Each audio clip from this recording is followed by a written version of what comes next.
Ei, Tomé, se quiser, pode começar. Está gravando aqui.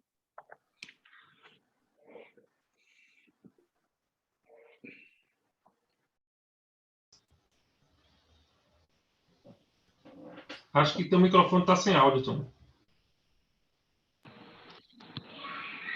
Isso aí. Boa noite, pessoal. Tudo bem? Hoje a gente vai dar início ao nosso quarto encontro do curso de litíase urinária e endurologia, né? Hoje é um tema muito importante. A gente vai falar sobre litotripsia extracorpórea por ondas de choque.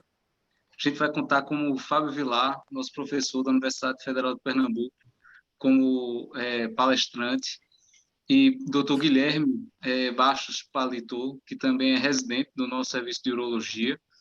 E o nosso moderador vai ser Luiz Simões, e os outros participantes vão trabalhar como facilitadores, tá? Queria dar boa noite a vocês, passar a palavra para a Moacir, que é presidente da Sociedade Brasileira de Urologia na Seccional Pernambuco, que tem apoiado o nosso curso, né?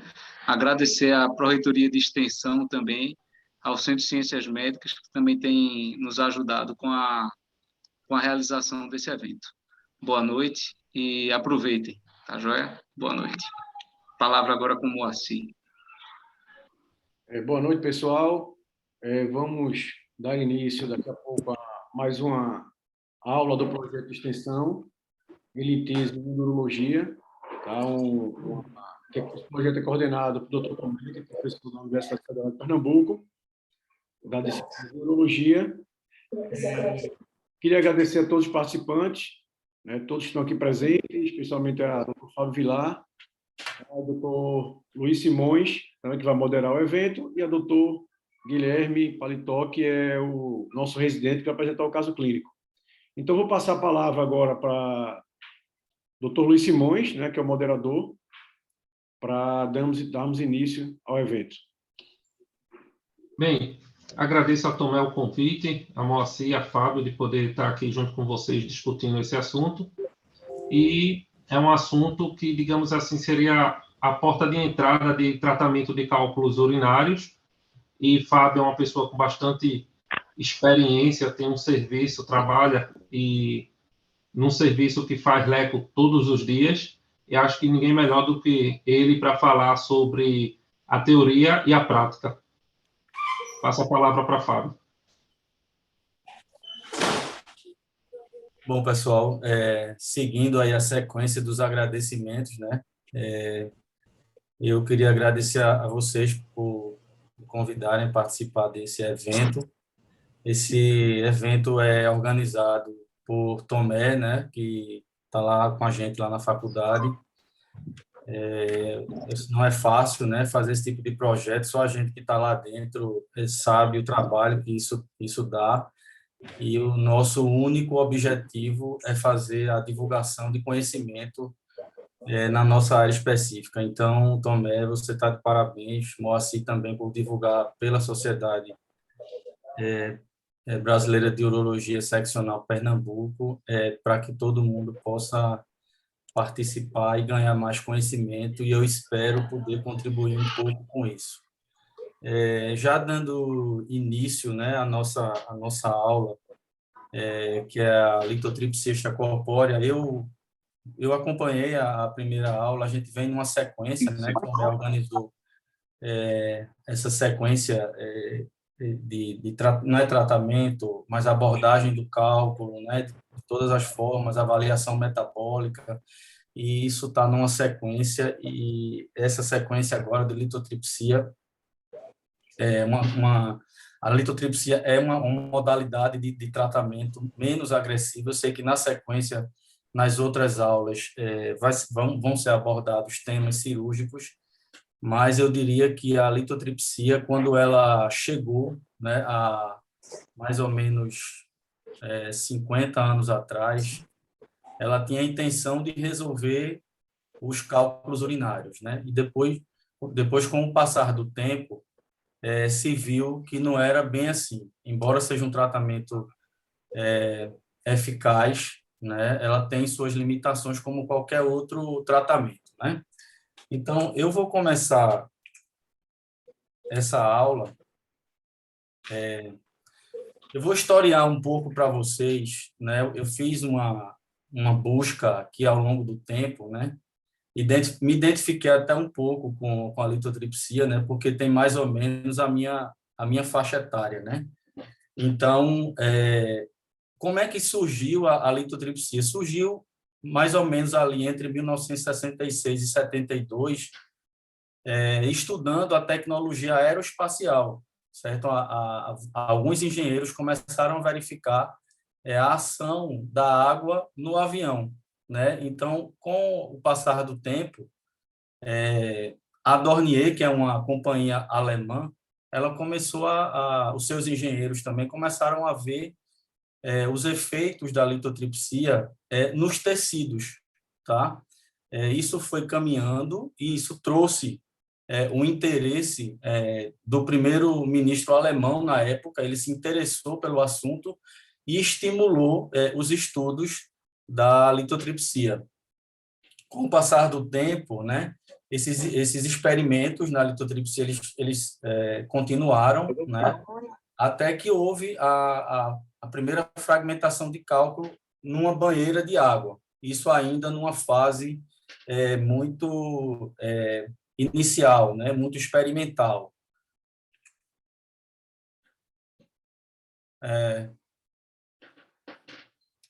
A partir daí, então, começaram a surgir alguns cientistas e pesquisadores alemães que passaram a aplicar isso nos seres humanos, tá? Então, eu vou citar alguns porque eles são muito citados na literatura, Schmidt e Eisenberger, e esse cara, em 1972, chama Chaussy, que era um pesquisador-chefe na Universidade de Munique. Ele começou a fazer os estudos da litotripsia ou a aplicação nos seres humanos. Em 1974 foi construído o primeiro litotridor, a primeira máquina de litotripsia, que era acoplado com ultrassom, tá? A gente vai ver depois que mudou um pouco, mas o primeiro litotridor que surgiu, ele vinha acoplado ao ultrassom. Entre 75 e 76, esse programa ele passou a ficar ameaçado. Houve uma dificuldade em progredir os estudos, mas em função do apoio do primeiro-ministro, né, e do próprio governo alemão, que eles colocaram recurso público, e aí o programa, por sorte, seguiu, né? Entre 76 e 78, foi integrado o raio-x, tá? Por que foi integrado? Porque se tinha muita dificuldade de localizar os cálculos com ultrassom. Então, entre 76 e 78, passou a fazer parte também da máquina de litotripsia, o raio-x. Em 79, apareceu o primeiro modelo, que foi o HM1, foi primeiro desenvolvido para os seres humanos, ali perto de 1980. Em 1980, foi o grande marco da litotripsia, que foi o primeiro paciente tratado na Alemanha sob anestesia, no mês de fevereiro, né, de 1980. Era um paciente que tinha um cálculo piélico, né, era um cálculo localizado na pelve renal. Houve uma fragmentação total do cálculo, o paciente eliminou espontaneamente todos os fragmentos, né? Só que teve um problema nesse primeiro tratamento.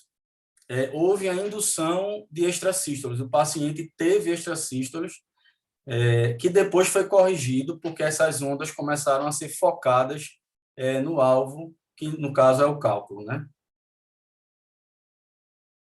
A partir de 1980, também foram publicados os primeiros trabalhos da litotripsia no Lancet. Até aí, os americanos ainda não aceitavam muito essa tecnologia. Eles só passaram a aceitar a partir de 1981. Um trabalho importante da época tratou 206 pacientes.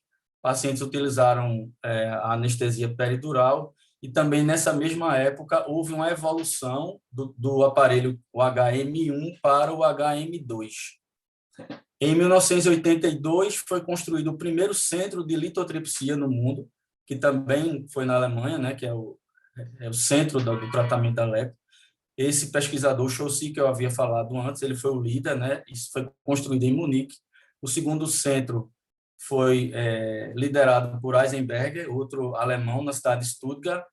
E uma coisa que eu quero chamar a atenção é que, nesse mesmo período, em 1983, surgiu a cirurgia percutânea, que eu sei que vai ser tema de uma outra aula aqui, mas surgiu nesse mesmo momento a cirurgia em paralelo à cirurgia percutânea. Entre 1983 e 84, os estudos da litotripsia começaram a ser mais conhecidos, começaram a ser publicados mundialmente. Ela passou a ser, foi aprovada pelo FDA, e só a partir daí os americanos começaram a utilizar essa nova tecnologia à época, sendo que o primeiro a primeira máquina apareceu em Indianápolis, uma cidade americana, e dali mais outros 5 centros americanos passaram a ter também a litotripsia. Tá? Qual é o princípio? Às vezes é meio complicado entender, porque isso vem da engenharia, né? A gente, médico, não é muito afeito a essa parte de engenharia, mas como é que funciona? Qual é o princípio básico da litotripsia? Basicamente, existe um gerador, uma fonte externa ao paciente, ele gera energia no ambiente fluido e dali você gera ondas de choque. Essas ondas de choque, então, vão em direção ao paciente.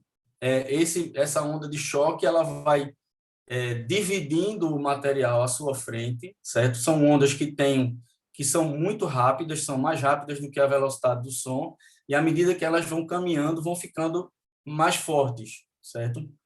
O que acontece é que, no final, essas ondas são focadas, elas têm a força suficiente apenas para o seu alvo, que, no caso, é o cálculo. Então, basicamente, funciona dessa forma a construção da litotripsia. Existem 3 geradores de energia de litotripsia diferentes. Tá? O primeiro que surgiu, o eletrohidráulico, o gerador eletromagnético e o piezoelétrico. Tá? O gerador eletromagnético, que foi o primeiro que surgiu, como é que ele funciona? Você tem 2 geradores, né? É gerada uma onda esférica embaixo da água, certo? Entre 2 eletrodos. Essas ondas são refletidas e dali vai em direção, como vocês podem ver aqui eu não sei se vocês estão vendo a minha seta aqui apontando no F2. Estão vendo aí? O que acontece? As ondas, elas são geradas num primeiro eletrodo. Depois que elas são geradas, elas são refletidas em direção ao F2, que esse F2 converge em direção ao cálculo. Tá? Então, esse é o princípio básico do gerador eletrohidráulico. Ele gera um choque debaixo d'água, gera onda que se reflete em direção ao cálculo. Isso aqui, já vários trabalhos, como eu mostrei, foram publicados. Esse autor aqui, Lindemann, em 97, ele já mostrou que essa tecnologia, esse tipo de gerador, ele é eficaz em tratar os cálculos. Como qualquer método, existem desvantagens. No caso do gerador eletrohidráulico, ele promove algumas flutuações importantes de pressão de choque, e isso também faz com que o tratamento ele não seja contínuo. Então, pode dar algum problema. O outro tipo de gerador é o gerador eletromagnético, certo? Na verdade, o gerador eletromagnético, ele produz em um campo eletromagnético também dentro de um ambiente fluido, sempre tem um ambiente fluido, numa superfície plana, pode ser 2 tipos de superfície, uma superfície plana ou uma superfície ao redor de um cilindro. Esse campo magnético gera uma energia que, novamente, reflete numa placa, e dessa placa ela vai em direção ao F2 que está sendo mostrado aqui, que é justamente focado no cálculo. Esse gerador ele tem algumas vantagens em relação ao gerador eletrohidráulico, são mais controláveis e reprodutíveis do que os eletrohidráulicos. Os seus eletrodos, eles desgastam menos, o custo é menor de manutenção com o gerador eletromagnético e eles causam menos dor. Por que que causa menos dor? Porque as ondas de choque, elas entram uma área maior na pele, então eles causam menos dor. A desvantagem do gerador eletromagnético é que você tem mais lesão renal. Por quê? Porque a energia final lá no F2, que é demandada no cálculo, ela é maior. E também, e por conta disso, os danos renais são maiores. Tá? O terceiro tipo de gerador é o gerador piezoelétrico, certo? O gerador piezoelétrico, basicamente, ele é formado por essas pecinhas que vocês estão vendo aqui, que são elementos piezocerâmicos, eles produzem, cada um produz uma energia diferente, eles vão se juntando e convergem como se fosse um satélite, né? Vocês estão vendo aqui a semelhança de um satélite, então eles convergem em direção também ao F2 para o cálculo, tá? Esse gerador piezoelétrico, qual é a vantagem dele? Ele tem uma maior acurácia no seu foco final, que é o F2. O aparelho ele é mais durável do que os outros e também pode fazer o procedimento sem anestesia, em função também da superfície de entrada das ondas de choque ser maior, então o paciente tem menos dor. Tá? Qual é o problema desse tipo de gerador? Ele fragmenta menos, porque a energia lá na frente deliberada no F2 ela é menor, então tem menos força, então fragmenta menos. Bom, o sistema aqui que vocês estão vendo é um exemplo de uma máquina de litotripsia. Então a gente tem uma fonte, né, uma fonte de geração de energia, e a gente tem a fonte de localização dos cálculos, tá? Então, a gente localiza os cálculos de duas maneiras. Ou através do raio-x, como se vê aqui, você tem um arco cirúrgico, um arco em C, né? Onde você consegue localizar o cálculo. Aqui, essa imagem, onde tem esse target, aqui, esse alvo, é exatamente dessa forma como a gente localiza o cálculo no momento do tratamento. Então, primeiro, a gente posiciona o paciente, como vocês podem analisar que o paciente ele está posicionado. Depois que a gente posiciona, a gente localiza o cálculo com o target e, a partir daí, a gente delibera os choques, a energia necessária para a fragmentação do cálculo. O raio-x, o problema, obviamente, é de que tem muita radiação, né, para a equipe, para o paciente.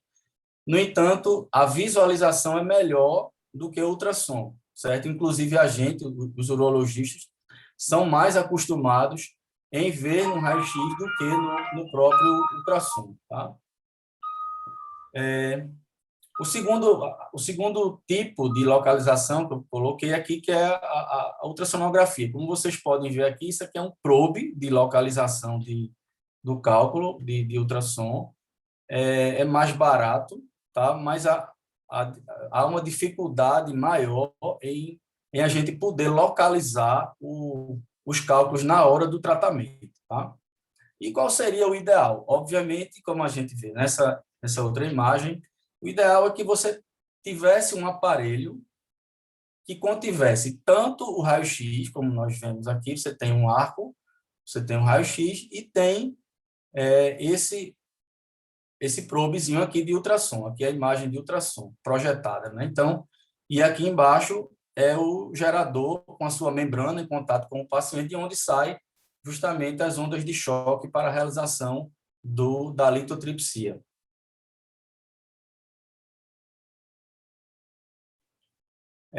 Vou falar também um pouco rápido dessa parte física do que ocorre durante a litotripsia, tá?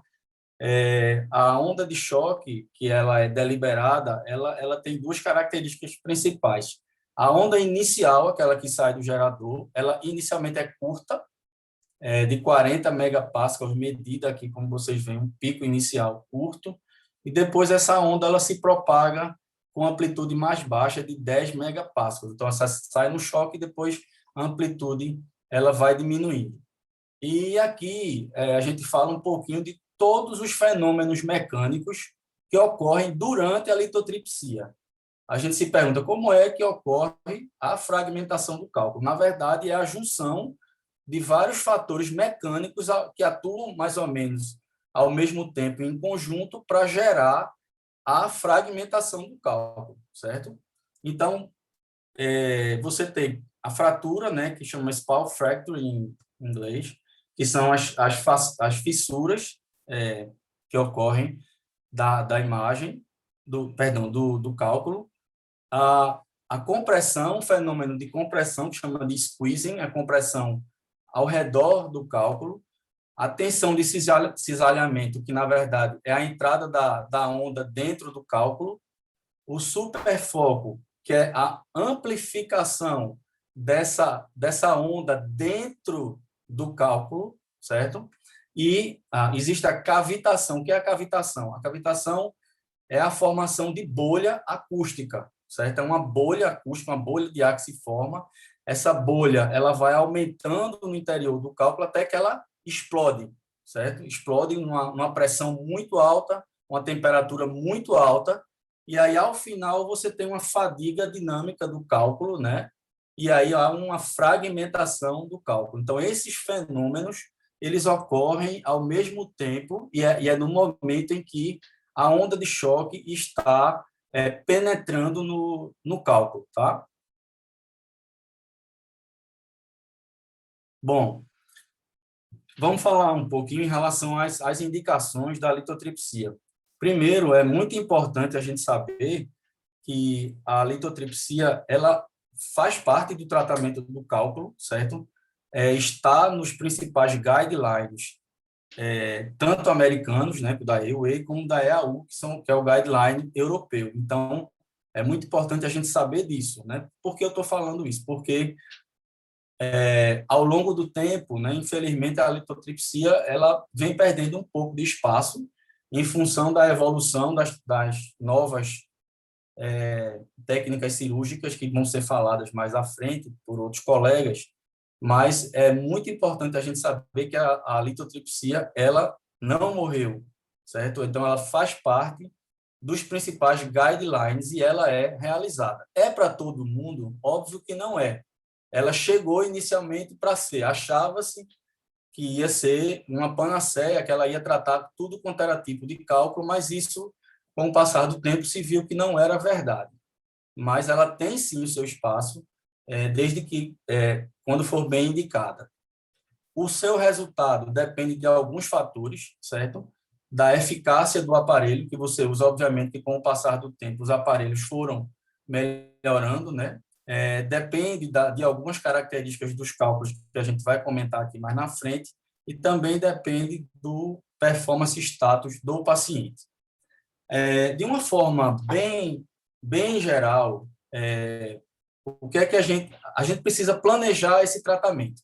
Então, dando uma visão bem geral, a litotripsia ela está indicada para qualquer cálculo no trato urinário que seja inferior a 1 centímetro. Então, em relação ao tamanho, qualquer cálculo, seja no rim ou seja no ureter, ele pode ser tratado com a litotripsia, certo? Claro que outros colegas vão falar em relação ao cálculo do ureter, no terço inferior, a cirurgia tem resultado um pouco melhor, mas a litotripsia ela também pode ser aplicada. Os cálculos acima de 2 centímetros não têm indicação de litotripsia, tá? Então, esses cálculos acima de 2 centímetros, que são localizados no rim, eles são melhor tratados com a cirurgia percutânea. Então, a indicação formal para cálculos acima de 2 centímetros. E aí a gente vem os cálculos entre 1 e 2 centímetros, preferencialmente devem ser tratados com litotripsia. exceção feita aos cálculos que estão localizados no cálice inferior. A gente vai comentar sobre outros aspectos aqui, que são muito importantes em relação aos critérios de seleção da litotripsia. Em relação à localização dos cálculos, nós separamos os cálculos localizados no rim basicamente em 2 grupos. Os cálculos que estão localizados no cálice inferior e os que não estão localizados no cálice inferior. Por que isso? Porque o que acontece? Os cálculos de localização em cálice inferior, eles têm mais dificuldade em ser eliminados após a litotripsia, certo? Então, existem alguns critérios mais favoráveis para os pacientes que têm cálculos no cálice inferior, tá? Então, quais são esses critérios? Primeiro, o ângulo infundíbulo pélvico, ele deve ser maior do que 45 graus, certo? O infundíbulo, ele preferencialmente deve ser mais curto, menor do que 2,5 milímetros, e de preferência largos, tá? Porque isso facilita a eliminação dos fragmentos dos cálculos. Um outro fator importantíssimo é em relação à composição do cálculo. Óbvio que já foi falado aqui em outra aula que os cálculos renais, eles têm várias composições, né? E aí você tem aqueles cálculos que são mais frágeis e os que são mais rígidos. Então, cálculos, por exemplo, como o de Stovita, né, que é o de infecção, os de ácido úrico e os de oxalato de cálcio desidratados são cálculos mais frágeis, portanto, são mais fáceis, né, de fragmentação. Eu coloquei aqui na imagem, tem aqui uma imagem de cálculo de ácido úrico. Esse aqui é um cálculo coraliforme. Óbvio que esse tipo de cálculo não se trata com litotripsia, mas aqui é um cálculo típico de infecção. Então, que é um cálculo que você pode tratar com litotripsia, os cálculos até 1 centímetro. Outros fatores que são muito importantes em relação à definição do tratamento dos cálculos renais em relação à unidade Hounsfield e à distância do cálculo para a pele. O que é unidade Hounsfield? A unidade Hounsfield ela é determinada pela tomografia e nada mais é do que a medida da densidade do cálculo, certo? Então, a tomografia consegue fazer isso. Então, os cálculos que têm densidade maior do que 1.000, certo? Unidades Hounsfield.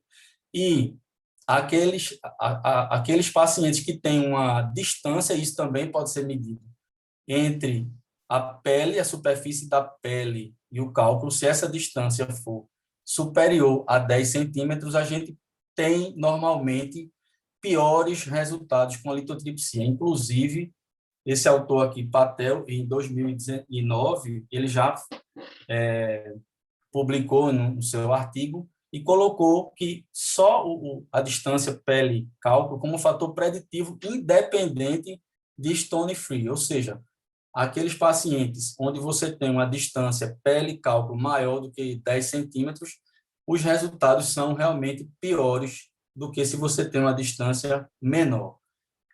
Aqui está só exemplificando um pouco em relação aos cálculos. Isso aqui é um cálculo de ureter proximal, né, um cálculo de aproximadamente 1 centímetro, e tem 692 unidades Hounsfield, portanto, uma densidade abaixo de 1.000 e, portanto, favorável ao tratamento da litotripsia.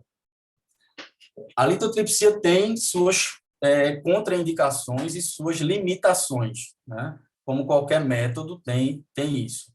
Quais são as suas principais contraindicações? Quer dizer, paciente gestante, tá?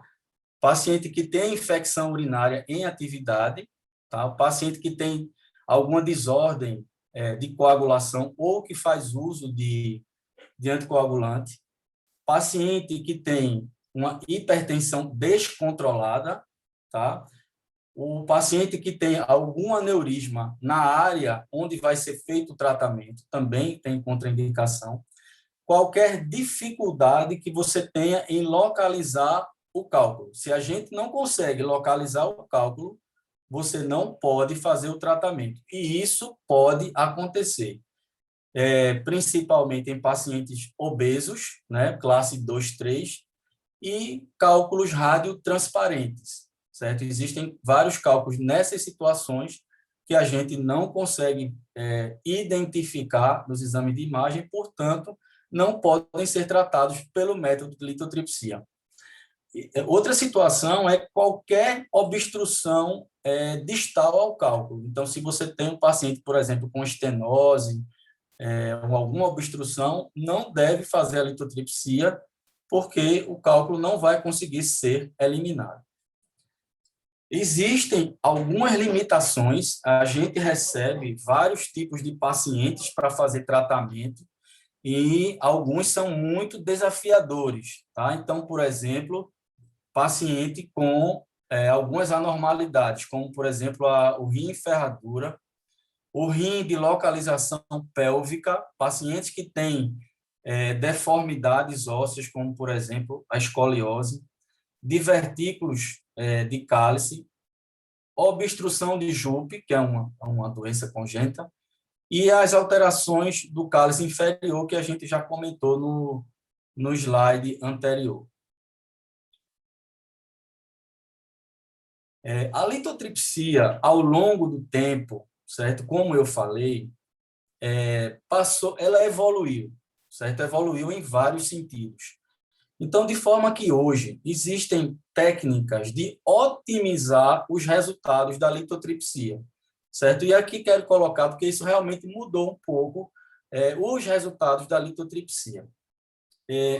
O primeiro, né, que eu considero mais importante em relação ao sucesso do seu tratamento com a litotripsia é a seleção adequada de paciente, tá? Ou seja, nós precisamos selecionar adequadamente o paciente que vai para a litotripsia. Então, escolher o tamanho adequado, ou seja, paciente idealmente cálculos até 1 centímetro, tá? De localização mais favorável, ou seja, que não esteja no cálice inferior, porque a eliminação de fragmentos se torna mais difícil, de composição mais frágil, certo? Que tenha a distância pele e cálculo dentro daqueles 10 centímetros que a gente comentou, e que seja abaixo de 1.000 unidades Hounsfield. Isso é o ideal. Se você seleciona idealmente os pacientes, os seus resultados, eles vão ser melhores, tá? Outras coisas que passou-se a fazer na litotripsia foi alterar os parâmetros da máquina, tá? Então, o volume focal, que isso depende do aparelho, não depende do médico. O acoplamento, que é justamente o contato que o paciente tem com aquela membrana que eu mostrei. A gente coloca um gel ali entre o paciente e o gerador. Então, é preciso ter um acoplamento ideal. Se o paciente ficar se mexendo muito durante o tratamento, e isso acontece com uma certa frequência, se o paciente desacopla dali, você forma bolhas entre o paciente e o gel, e isso atrapalha o tratamento. Então, tem que estar de olho nesse acoplamento, até o tipo de gel que você utiliza pode influenciar no seu tratamento. Em relação ao número de choques, não existe na literatura um valor que a gente considere ideal, certo? Não se faz mais do que 3.000 choques de litotripsia. Não se tem benefício para o paciente acima de 3.000 choques, tá? Então, normalmente, esse é o número de choques máximo realizado numa sessão de litotripsia. Sobre velocidade e voltagem, eu vou comentar no próximo slide. Mas, aqui só para falar um pouco que, obviamente, a litotripsia pode causar alguns graus de lesão renal, e isso está associado a alguns fatores, como, por exemplo, o número de choques, o tempo ou intervalo que a gente faz as litotripsias. Se você faz num intervalo muito curto, aumenta também a lesão renal. depende da voltagem que é aplicada, né? Quanto maior a voltagem, mais lesão renal a gente pode ter. O tipo de gerador, os geradores mais novos, eles têm maior energia deliberada, causam mais lesão renal, e se o paciente é um paciente mais jovem, né, criança, também tem um rim mais frágil. Ou se o paciente tem alguma outra doença renal pré-existente, né? Sobre a velocidade e energia, então, estes parâmetros eu queria chamar a atenção, porque esses parâmetros nós, médicos urologistas, né, que fazemos essa área, a gente pode controlar durante a sessão de litotripsia, tá? Então, hoje já está bem estabelecido, né, inclusive com várias publicações. Esse autor, por exemplo, em 2008, ele demonstrou melhores resultados com uma velocidade menor, de 60, certo? Comparando com 120 choques por minuto, tá? Os estudos vêm demonstrando que a redução de velocidade da litotripsia aumenta a fragmentação do cálculo. Isso é explicado porque o que acontece? Você, quando faz uma velocidade maior, você não permite que a bolha, aquela bolha que eu falei na cavitação, cresça e exploda dentro do cálculo. Quando você faz uma velocidade muito grande, ao contrário, se forma uma camada de bolha e aí impede que a energia se dissipe no cálculo. Por isso que hoje se faz com a velocidade menor, tá? A outra técnica que também se faz durante a litotripsia é a que a gente chama de ramping up.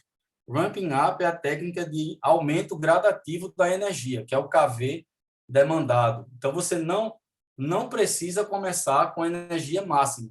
Não melhora os seus resultados. Então, também vários trabalhos, como esse aqui de Lambert, em 2010, ele mostrou resultados melhores de stone free e também com menos lesões renais. Então, hoje, o que é que a gente faz? A gente começa o tratamento com energia baixa e, à medida em que o tratamento vai acontecendo, a gente aumenta gradativamente essa energia. A gente consegue resultados bons com menores lesões renais, tá?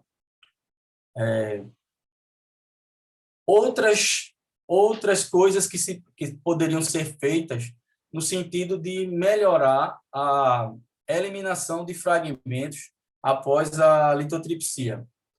Isso é uma questão bastante discutida, é a colocação de duplo J. Aqui vocês estão vendo o duplo J. A gente deve ou não deve colocar duplo J. Hoje, a AUA, né, que é a Sociedade Americana de Urologia, não recomenda. Esse autor Asmus, em 2016, ele já publicou um artigo interessante que ele percebeu que, além de não ter melhora na eliminação de fragmentos, aumenta a morbidade, ou seja, o paciente tem mais dor, mais desconforto. Então, não se recomenda utilizar duplo J para ajudar na eliminação dos fragmentos.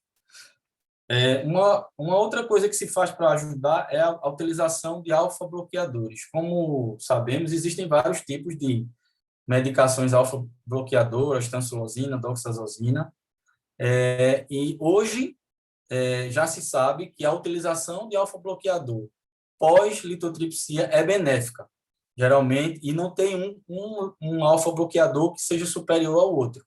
Esse autor aqui fez uma meta-análise em 2015 e ele demonstrou realmente benefícios ao utilizar vários tipos de alfa-bloqueadores. Os pacientes realmente tiveram melhora em relação à eliminação de fragmentos. O seu uso geralmente é em torno de 15 dias. Você faz a sessão e mantém o alfa-bloqueador por aproximadamente 15 dias.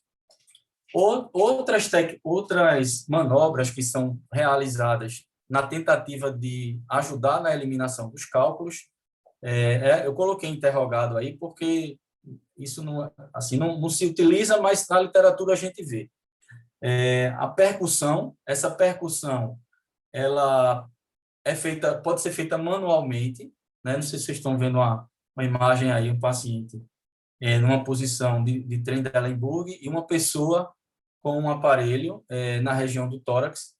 Esse aparelho é um aparelho de fisioterapia, ele emite ondas vibratórias e ajuda na eliminação de fragmentos. Então, o paciente é colocado nessa posição é feita essa percussão, isso pode, em tese, ajudar nessa eliminação de fragmentos. O estímulo à diurese, com aumento de ingesta líquida, ou uso de diurético, também pode ser utilizado, tá? Mas isso é meio interrogado. Eu, na minha prática, não faço esses procedimentos, mas na literatura, e há, inclusive, trabalhos que mostram benefícios em relação a esses procedimentos.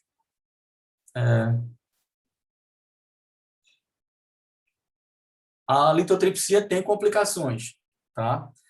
Como qualquer outro procedimento. A gente tem complicações, lesões extrarrenais e renais, tá? À medida que a onda de choque ela vai atravessando os tecidos, ela pode causar algum tipo de dano.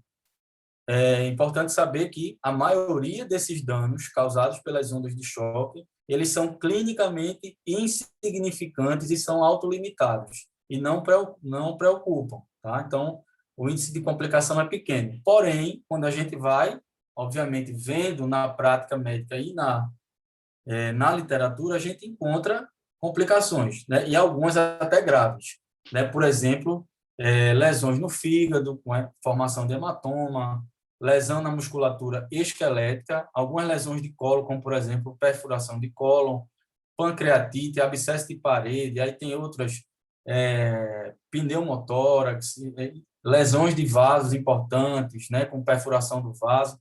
Então, existem vários, óbvio que são casos que são citados, mas existem, tá? Não é um procedimento que diga, não tem complicação. Sim, pode ter algumas complicações e até complicações graves. Outra complicação que algumas vezes vem sido atribuída à litotripsia é a associação a diabetes mellitus. No entanto, quando a gente vai ver na literatura, os dados são muito inconsistentes. Não podemos dizer que a litotripsia, de alguma forma, é um agente causal da diabetes mellitus, tá? Então, os dados da literatura não conseguem nos dizer se realmente a litotripsia causa a diabetes. As lesões renais, obviamente, que à medida em que as ondas de choque vão entrando no rim, tá? Você tem lesões no parênquima renal, já foi identificado em estudos animais, aqui como a gente está vendo nessa imagem, que é um rim animal, onde você tem a formação de hematoma. Esses modelos animais demonstram lesões de até 5 a 6% com essa quantidade de choque, né, 200 e com 24 kV. Quase todos os pacientes que fazem litotripsia, eles têm hematúria a partir de 200 choques, tá? É muito comum a hematúria e raramente, muito raramente, esses pacientes têm hematúria grave. Geralmente são hematúrias autolimitadas, mas podem ser, muitas vezes, graves. Os hematomas renais, eles são mais comuns nas máquinas de terceira geração, porque, como falei anteriormente, são ondas mais fortes, mais potentes, deliberam mais energia no seu foco final e, portanto, eles causam mais lesões do que os geradores iniciais. Outras complicações que algumas vezes são atribuídas à litotripsia é a hipertensão de origem renal, insuficiência renal, óbvio que o paciente, nesses casos, muitas vezes tem outras comorbidades associadas, ou já tem o próprio comprometimento prévio do rim, né? Outra alteração que você vê na literatura é a redução da fertilidade masculina. Não tem dados consistentes em relação à fertilidade feminina, mas existem situações em que os pacientes que têm cálculo de ureter distal, eles fazem litotripsia, tá? E nesses pacientes, principalmente, que têm cálculo de ureter distal, é relatado redução na sua fertilidade. Normalmente, depois de 3 meses, isso é revertido, né? Foram feitos espermogramas depois, e aí viu-se que os pacientes tendem a recuperar essa fertilidade, mas isso é descrito na literatura. Bom, agora eu vou falar um pouquinho, já estou quase no fim da aula, sobre perspectivas futuras em relação à litotripsia. A litotripsia, ela é um pouco antiga, ela vem evoluindo ao longo do tempo e, por sorte, ela tem boas perspectivas futuras. Tá? Então, o que é que a gente vê, né, descrito? Um sistema chamado Visual Track, esse sistema que a gente está vendo aqui na imagem ao lado, ele se constitui num probe, é um probe manual, certo? Não é acoplado diretamente à máquina, com uma visão infravermelha, você está vendo a imagem aqui, é com ultrassom, é possível fazer uma triangulação melhor do cálculo, ou seja, se você consegue ver melhor através dessa tecnologia, você consegue fixar a imagem melhor no ultrassom, e aí se consegue melhor fragmentação com menos radiação, já que não se usa raio-x nessa tecnologia. E alguns autores, como esse aqui, Abid, em 2015, ele já fez comparação desse novo sistema com o litotridor ultrassônico tradicional e ele encontrou níveis de stone free melhor nessa nova tecnologia. Tá? Uma outra coisa que vem surgindo também é a propulsão ultrassônica. O que é isso? Você usa um probe de ultrassom para empurrar, digamos assim, os cálculos para uma posição mais favorável.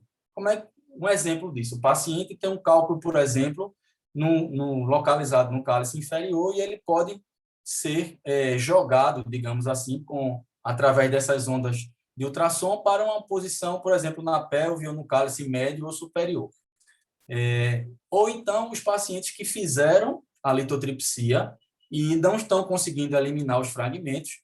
Então, essas ondas de propulsão ultrassônica conseguem ajudar nessa eliminação. E já tem trabalho também publicado em Harker, em 2016, ele já publicou a primeira experiência em seres humanos com essa tecnologia de propulsão de ultrassom e obteve também bons resultados em relação a stone free, certo? E o que nos parece a evolução da litotripsia é uma tecnologia com onda, a sua fonte de energia diferente, chamado de Burst Wave Lithotripsy.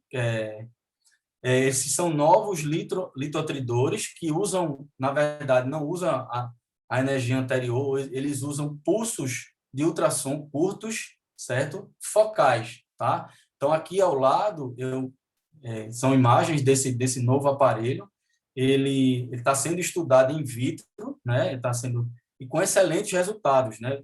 Tem sido demonstrada a fragmentação de cálculos de distrovita e ácido úrico que são mais frágeis, né? Em segundos. Então, até depois quem quiser olhar um vídeo, eu consegui ver, me parece o futuro da litotripsia, tá? E em conclusão da minha aula, eu queria dizer o seguinte, que as evidências recentes, elas apontam que a litotripsia, ela continua tendo o seu papel no tratamento dos cálculos urinários, certo?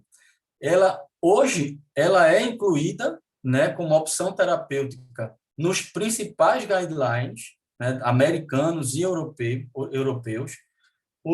Os novos protocolos que a gente comentou aqui em relação à energia, à velocidade, tem melhorado bastante os resultados da litotripsia com menos complicações do que no passado, e que a chave para o bom resultado é a seleção adequada de pacientes, que passa por cálculos até 1 centímetro, com menos de 1.000 unidades Hounsfield, e que a distância entre o cálculo e a pele seja inferior a 10 centímetros.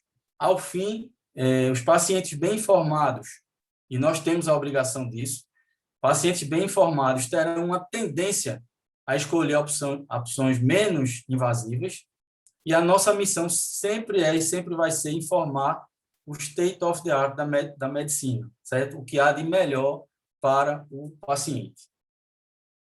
Com isso, eu termino minha aula, estou à disposição aqui para comentarmos. Excelente explanação, Fábio. Trouxe muitas informações para quem não está habituado com essa tecnologia e não usa no dia a dia. E eu gostaria de saber se tu tens alguma coisa a falar sobre a questão de fazer com sedação, com anestesia geral, usar, às vezes, para o cálculo não ficar mudando de posição, usar uma ventilação com alta frequência respiratória e baixo volume corrente para o cálculo não mudar de posição, se isso é usado na prática do dia a dia. Simões, muito boa pergunta. A gente não tem assim tanto tempo para discorrer alguns detalhes, né? Mas assim, o que acontece é que com a evolução das máquinas de litotripsia, basicamente a necessidade de anestesia foi diminuindo. Por quê? Porque os litotridores mais modernos, eles causam menos dor. Então, você vai tendo menos necessidade. Porém, a gente sabe, quer dizer, na prática, a gente quando começa a fazer o tratamento, os pacientes, eles não se adaptam. O barulho, para quem já viu litotripsia, é um barulho muito grande, infernal até. A gente coloca um fone de ouvido no paciente, o paciente fica tenso. Então, ele muitas vezes ele não fica à vontade, ele se mexe, né? Ele se mexe. Então, quando ele se mexe, obviamente que ele sai da posição que a gente tinha colocado no início, e isso, com certeza, atrapalha o tratamento. Fazer anestesia, nosso serviço, que é digamos assim, o serviço que tem maior volume aqui no estado, a gente sempre fez com anestesia. Isso para a gente sempre foi um benefício, porque a gente mantém o paciente na mesma posição.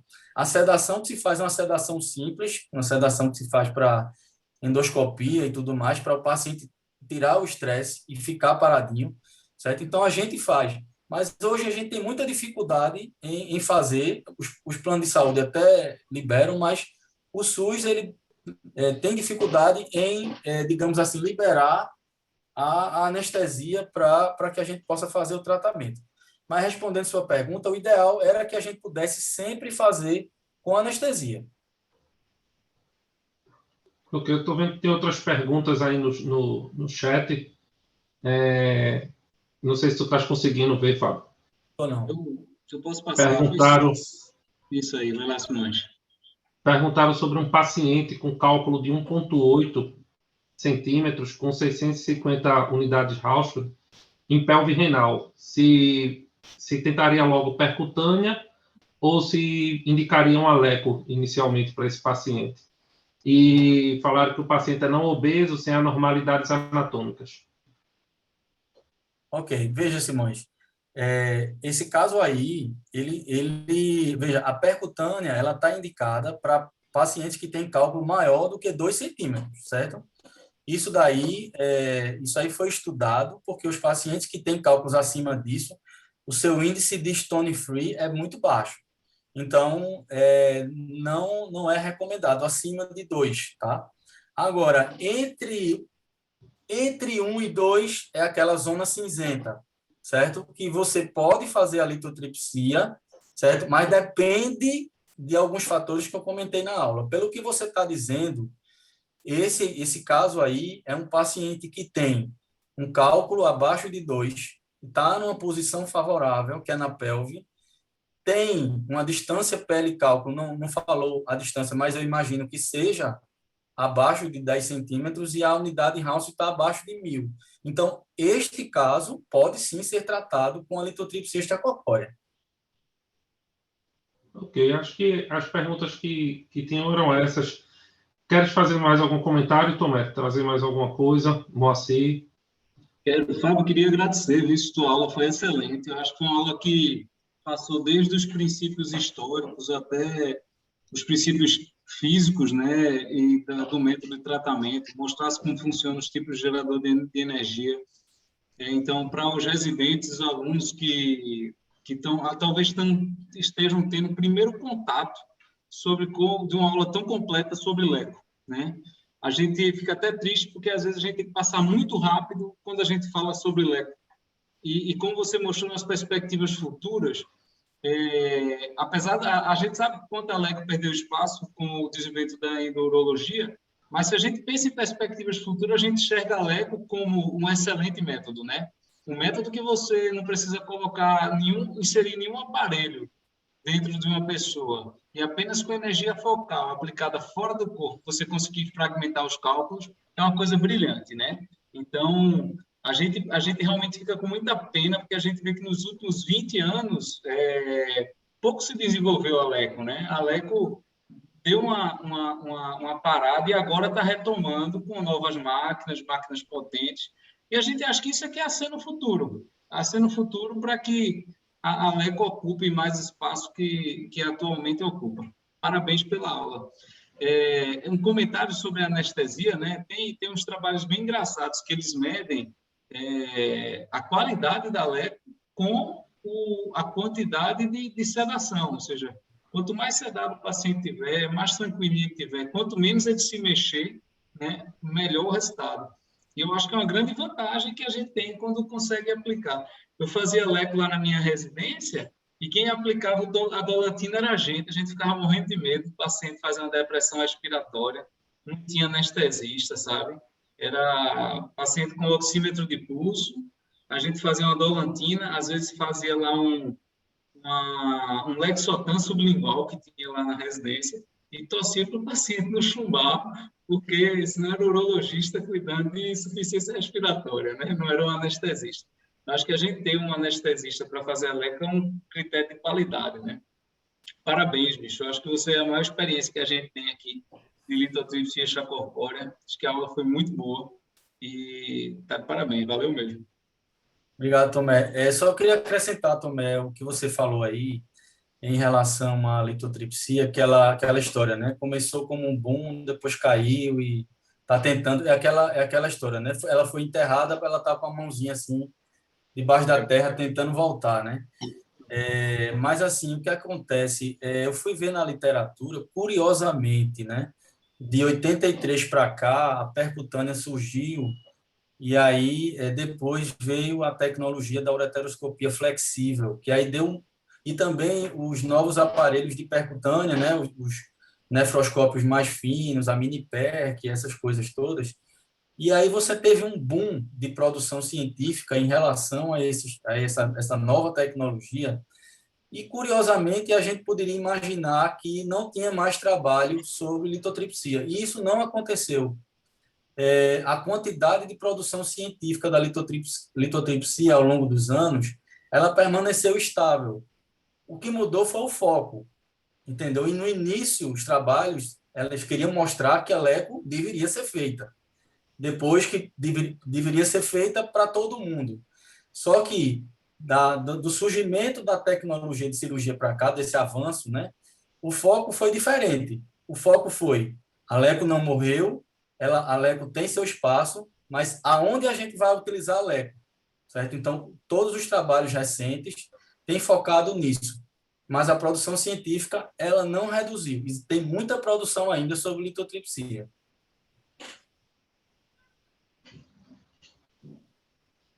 Acho que não foi mandada mais nenhuma pergunta. A gente podia ir para os casos clínicos, né? Acho que vai acrescentar também para mostrar casos que a Leco pode ser empregada para o tratamento da litíase urinária e ajudar a fixar sobre o seu uso em situações ideais. Guilherme está aí? Professor, estou sim, estou aqui. Pronto, Guilherme. Queres começar a apresentar os casos aí? Tu tem um caso, né, para trazer para a gente? Tenho. São dois casos, na verdade, trazer. Para compartilhar a tela, está precisando só que o compartilhamento de tela do Dr. Fábio finalize. Vou sair. Sair? Ainda está.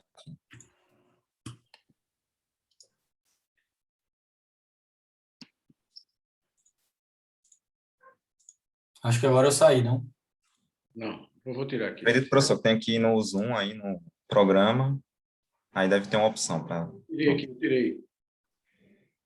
Pode compartilhar agora. Certo. Está todo mundo vendo a tela já? Uhum. Bota o modo apresentação, eu acho. Bem, boa noite a todos. Meu nome é Guilherme, eu sou residente do 2º ano no programa de Urologia do Hospital das Clínicas da Universidade Federal de Pernambuco. Queria agradecer o convite para participação nesse evento acadêmico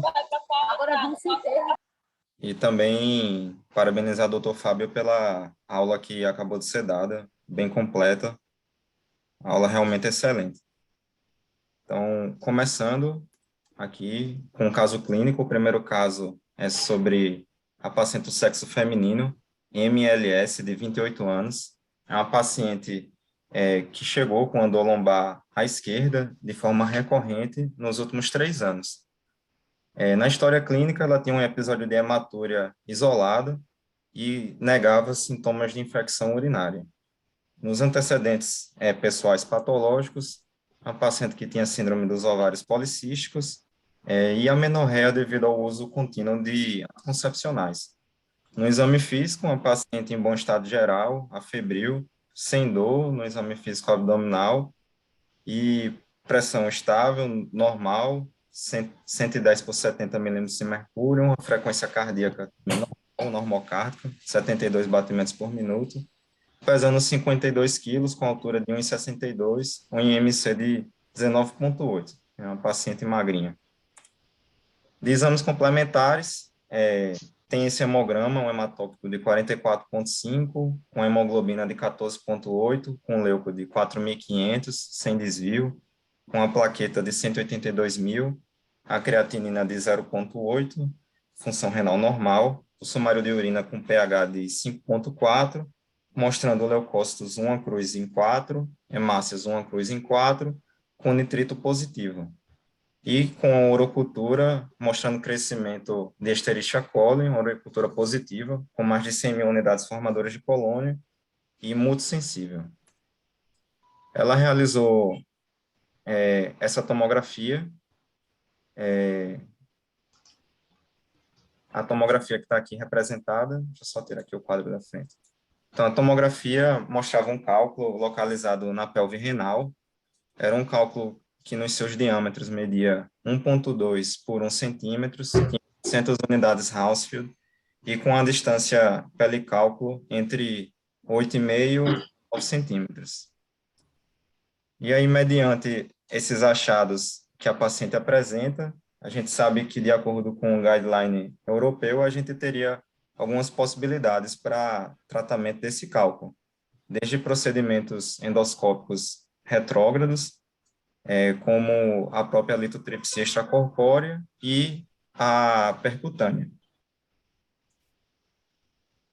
Então, para essa paciente... Nesse caso aí, só para o moderador comentar. Nesse caso aí, Moacir, que temos o guideline que nos dá 3 opções de tratamento, mas para você ver aí na sua prática, um caso desse chegando no seu consultório, o que é que você acha que seria mais benéfico para o paciente e com a boa resolução do caso frente a essas características que Guilherme passou? Bom, ficou fácil, que ele já mostrou o slide seguinte, né? Mas pode voltar aí, Guilherme, o slide, voltar. Bom, é uma paciente, né? Paciente jovem, tá? Tem um histórico de dor lombar, ele apresenta um cálculo, né, de 1,2 centímetros, né, no maior diâmetro, tá? E um cálculo de 800 unidades. Paciente, a princípio, pela tomografia aqui, você vê panículo adiposo pequeno, né? A distância pelicálculo também menor que 10 centímetros. Então, essa paciente aí é uma forte candidata a se beneficiar da litotripsia extracorpórea, tá? Alguns detalhes aí devem ser levados em conta, né? Uma paciente que é amenorreica, né?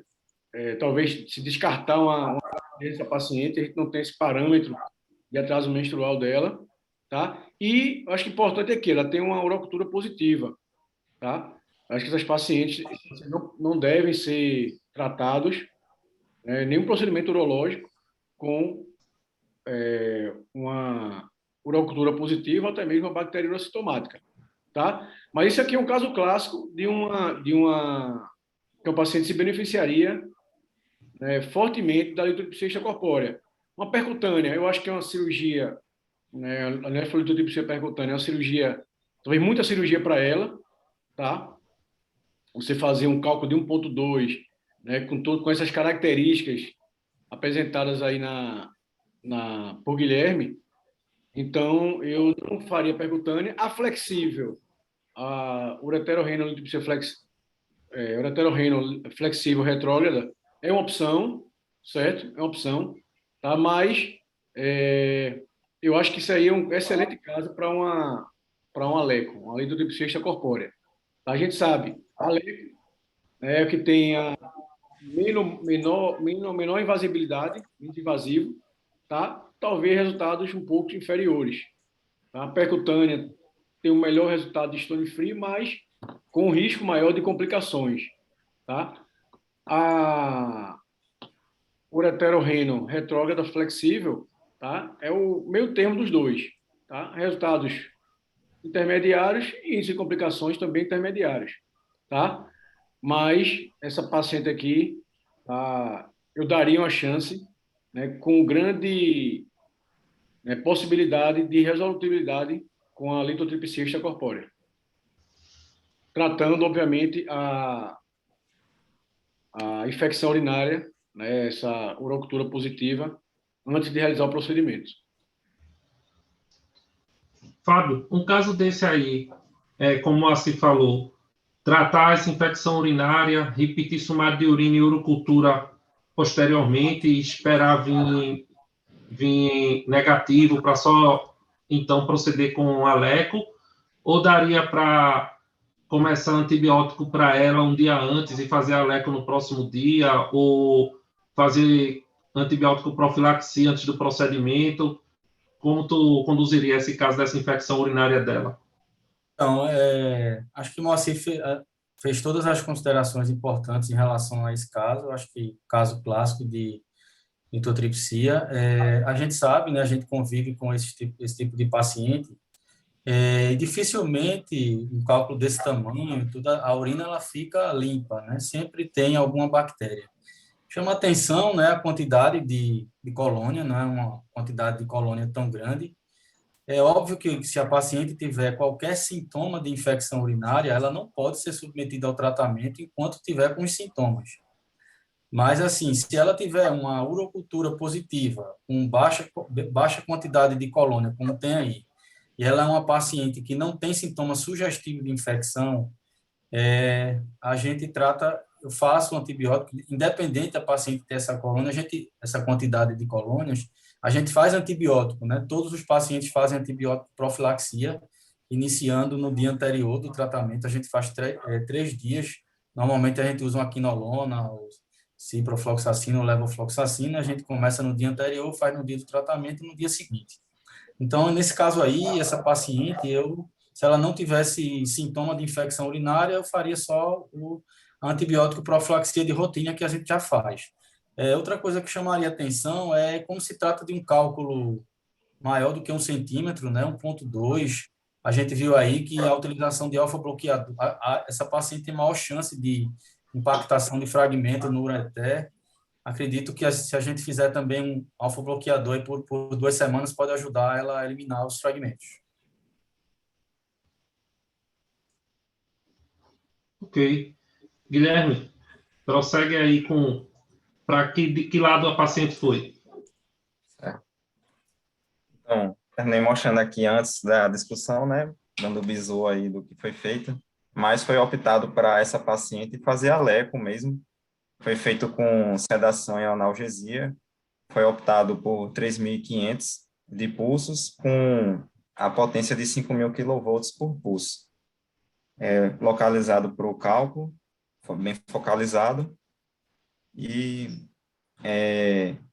essa aqui é a radiografia pré-aleco, e após 1 semana, ela realizou esse raio-x para controle, que a gente consegue ver uma diminuição da massa do cálculo, mas ainda aquele cálculo aparentemente residual ali.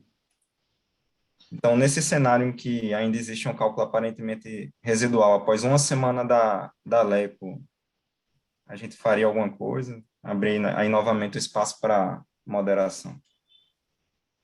Acho interessante aí que nesse raio-x teve uma aparente resolução muito boa, mas acho que fica legal a gente trazer a discussão também, e se a LECO, por acaso, não tivesse resolvido, até quando insistir na LECO? Tu gostaria de falar alguma coisa, Tomé, a respeito disso?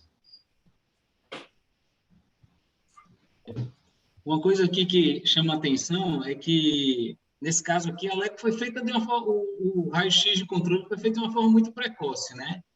Então, uma semana, acho que a gente poderia guardar um pouco mais para que houvesse o clareamento O tempo para expulsar, né?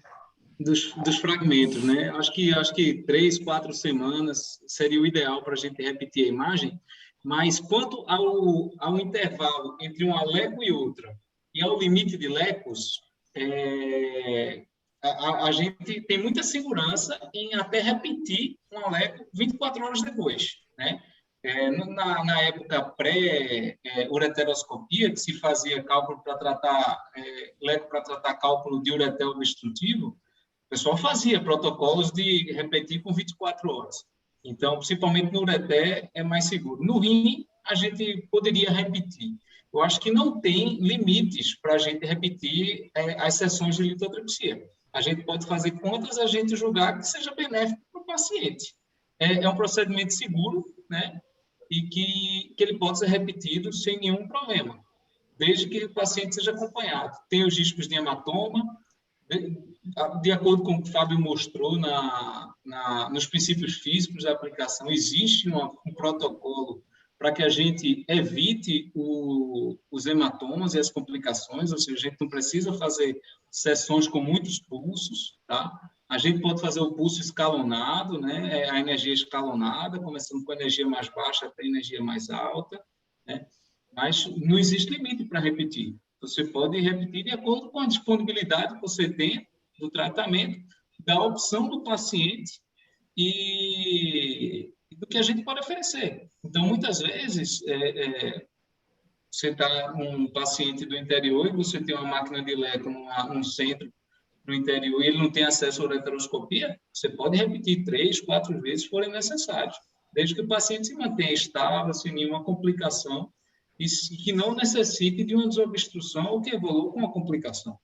Agora, aqui, a primeira coisa, eu repetiria esse exame daqui a umas 3 semanas, que ele vai eliminar essa restinha de cálculo. Ótimo. Acho que temos mais um caso para enriquecer a aula, né? Eu acho que deve ter sido um caso do consultório de Tomé. E ninguém melhor, então, do que o próprio para falar desse caso. Vamos lá, Tomé.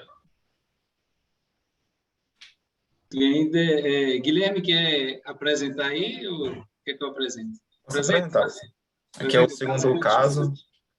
O paciente é ESL, do sexo masculino, 42 anos. É um paciente que fez uma nefrolitotripsia percutânea para um cálculo coraliforme à direita. Um paciente com peso de 75 quilos, altura de 1,76, do IMC de 24. Então, essa aqui é a tomografia que o paciente tinha na ocasião antes de fazer a percutânea, e após o procedimento da percutânea, ele chegou com esse raio-x no pós-operatório imediato da percutânea, que mostrava, mostrado pela seta, um cálculo residual de aproximadamente 0,9 centímetros. Além disso, com o duplo J aí bem posicionado na bexiga e aparentemente ali também com a curva na pelve renal. Então, no pós-operatório aí foi esse achado que a gente teve. E aí, quando a gente tem um cálculo residual pós uma percutânea, que é algo que a gente até lá no HC às vezes encontra, qual seria a melhor maneira de conduzir aí esse quadro? Será que a LECO tem papel também para esses cenários daí? Moacir, a gente viu aí, né, um caso de uma paciente que por pouco não ficou stone free, com a LECO. Muito provavelmente até esse cálculo residual só foi descoberto, pode até ter passado na hora da fluoroscopia da LECO desapercebido ou de dificílimo acesso, e foi descoberto no raio-x do dia seguinte. E um cálculo desse, menor que 1 centímetro, o que você indicaria para essa paciente?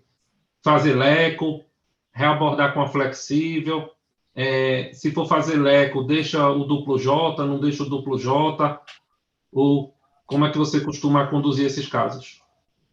Bom, eu acho que é um excelente caso para LECO novamente, né?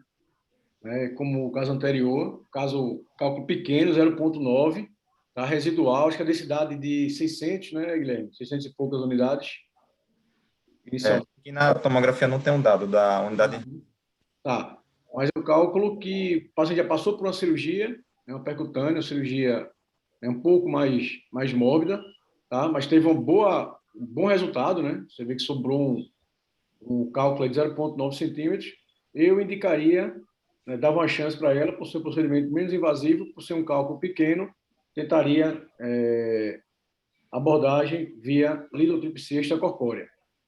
Sua pergunta de com ou sem duplo J, acho que como foi falado aí na apresentação de Fábio, né? Os guidelines orientam tirar o catéter duplo J, né? Então, um cálculo com grande chance de resolução por LECO, eu retiraria o duplo J e indicaria a LECO para essa paciente. Ok. E aí, Guilherme, qual foi o caminho que essa paciente seguiu? Então, para esse paciente, foi optado também fazer a LECO, mas foi realizado com o paciente com duplo J, né? Foi também feito com sedação e analgesia, 3.500 pulsos, com a potência de 5 kV por pulso, também bem focalizado para o cálculo. E aí, o raio-x pré, que a gente já viu, e o raio-x pós, depois de 28 dias, a gente já não consegue mais ver o cálculo, né? E aqui, inclusive, o tempo, né? Não aguardou só uma semana para fazer o raio-x, aguardou realmente o tempo ideal para fazer o exame de imagem de controle. E viu que teve resolução completa do cálculo, né? Só intervindo antes de tu mostrar aí a revisão, nesse caso, você vê que a gente fez o contrário do que deveria ter feito, né? Aí, poxa, por que deixou o duplo J nessa paciente? É porque, caso isso foi discutido e optado em conjunto com o paciente, caso a litotripsia não surtisse efeito, o duplo J ajudaria numa abordagem endoscópica retrógrada, que ele ajuda a navegar no ureter por conta da dilatação ureteral, né? Mas o paciente realmente teve muitos sintomas, se queixou muito mais do duplo J do que da LECO, para dizer a verdade. Então, acho que foram dois casos que mostrou a aplicabilidade da LECO, mostrando que é uma forma de tratamento que permanece bem atual nos nossos dias, e não vejo como deixar para trás uma forma de tratamento dessa eficiente quando bem aplicada, em casos bem aplicados, e com baixíssimos riscos e minimamente, para ser sincero, sem invasão nenhuma do paciente, praticamente. Quer comentar alguma coisa, Fábio? Mas se eu tiver um cálculo coraliforme, eu quero que tu me opere. Se tu deixasse o cara quase sem pedra, né? Realmente, veja, esse tratamento é um tratamento típico, né, para cálculo coraliforme. Dificilmente, o resultado foi excelente obtido aí por Tomé. Dificilmente a gente consegue, no cálculo coraliforme, você limpar e deixar o paciente praticamente sem cálculo, né? Chama terapia sanduíche, né? Você faz a percutânea, tira o máximo de cálculo que você consegue. E eu, inclusive, Tomé, não sei se você costuma dizer isso, mas eu digo, olha, quando eu pego logo um coraliforme, eu digo, olha, a chance de eu tirar isso aí é muito pequena, porque na grande maioria das vezes a gente sempre deixa alguma coisa. né? Então, de forma que é quase certo que os pacientes vão ter cálculos residuais e o tratamento ele vai seguir a indicação normal de qualquer litotripsia, né? A utilização do stent, a gente fica só com medo, né? Eu entendo, não é contraindicado se deixar duplo J de forma alguma, já que você teve que botar durante a cirurgia, né? Mas, assim, a gente acaba deixando com medo, né? De que você tire o duplo J e nesse movimento o cálculo que estava ali paradinho, ele vá lá por ureter e o cara, na outra semana, esteja na emergência com dor, né? Então, eu acho que todo mundo tem esse receio e acaba fazendo a litotripsia com o duplo J para dar um certo conforto em relação à dor, né, para o paciente. Isso. Ô, Tomé, só uma dúvida. Na percutânea desse cálculo coraliforme, optar se deixar o duplo J por que motivo? É rotina tua deixar duplo J já?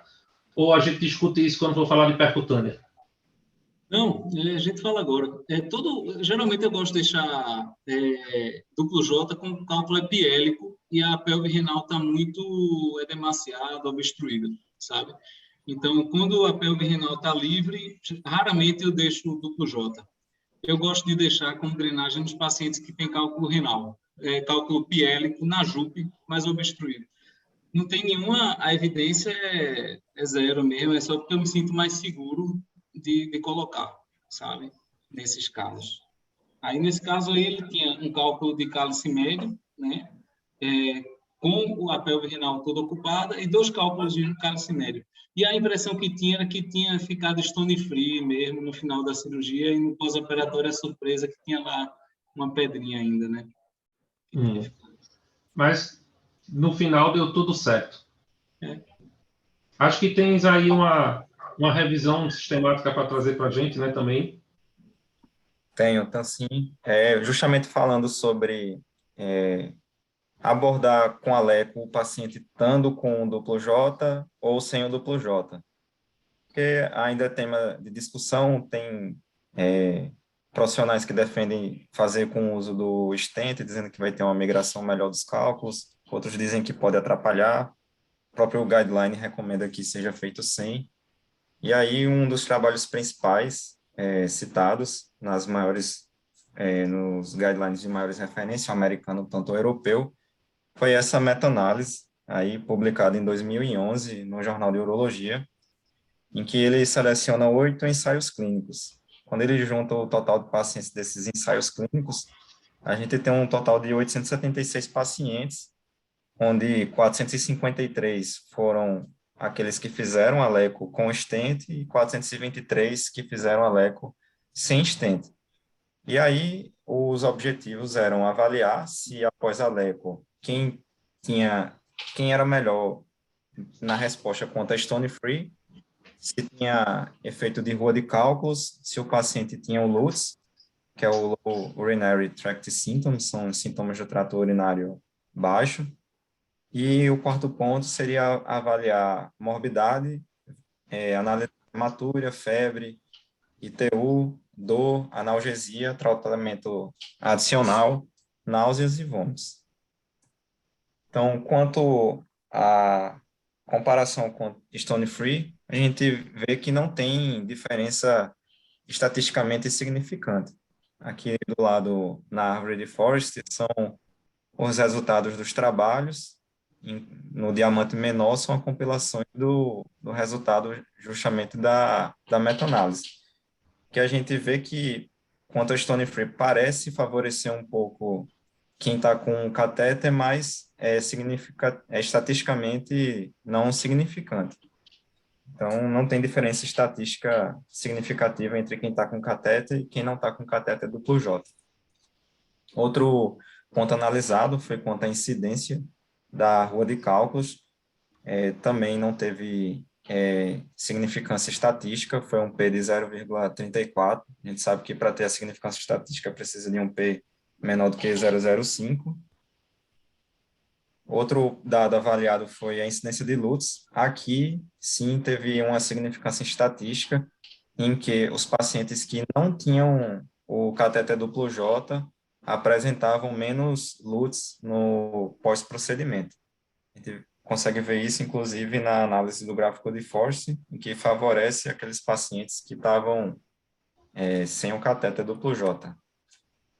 Quanto à morbidade, que foi avaliada pela hematúria, febre, infecção do trato urinário, dor, necessidade de analgesia, náuseas, vômitos, ou necessidade de tratamento adicional, a gente também, por esse trabalho, não consegue ver diferença estatisticamente significante entre quem tinha um catéter duplo J e quem não e quem tinha um catéter duplo J. E aí a gente conclui essa revisão rápida aqui, só que essa meta-análise é a principal referência para os principais trabalhos. A gente conclui, né, dizendo que a LECO possui as indicações precisas, ela possui baixa morbidade, ela tem o seu lugar bem estabelecido no tratamento do cálculo urinário, como o Dr. Fábio mostrou aí na aula, e o cenário futuro aí que parece apontar é que só vem a crescer, né? Esse tipo de tratamento para os cálculos. E aí deixar também a conclusão, caso os moderadores queiram fazer algum comentário adicional, o próprio Dr. Fábio, ou se alguém quiser fazer alguma pergunta também aí no chat.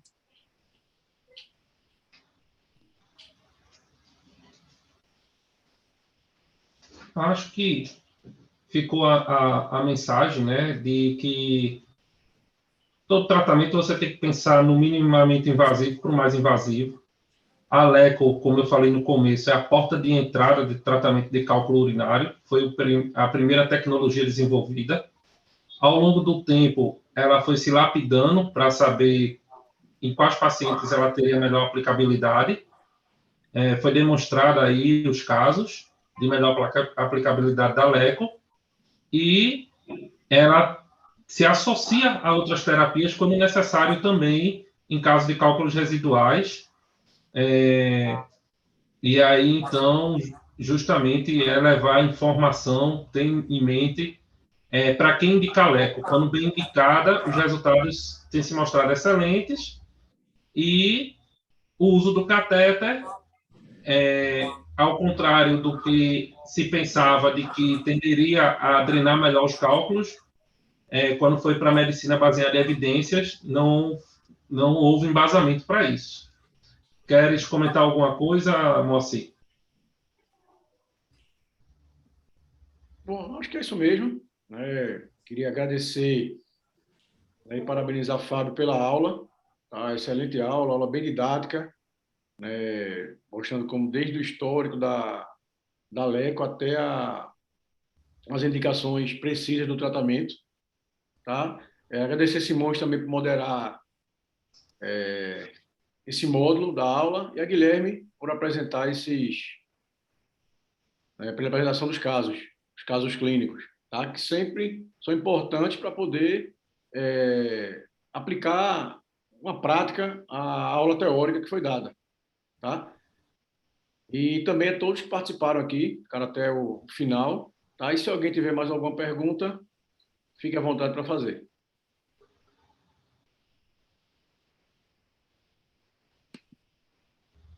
Era uma redução drástica nas emissões de gases de grau dos pontos.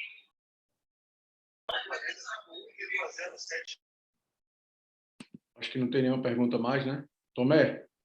Isso aí. Consideração? Só queria dar boa noite, agradecer a Fábio, Simões, Guilherme, Moacir, todo mundo que se dispôs a vir aqui numa segunda noite compartilhar com a gente nesse momento, tá? Muito obrigado pela presença de todos e obrigado também pelo apoio da SPU, apoio da universidade, da disciplina, todo mundo que está ajudando a gente a tocar esse projeto. Eu agradeço a oportunidade, Tomé, e parabenizo aí a Fábio pela aula também, a Guilherme pela apresentação dos casos, a Moacir pela contribuição, e boa noite a vocês. Beleza, pessoal. Boa noite, obrigado pelo convite. Tamo junto, tá? Amanhã, de novo, 7 horas em ponto, hein? Tá de volta amanhã? Com certeza, com direito a café da manhã e tudo. Aí tá certo. Boa noite aí, pessoal. Também agradeço pelo convite, em ter participado aí desse evento acadêmico.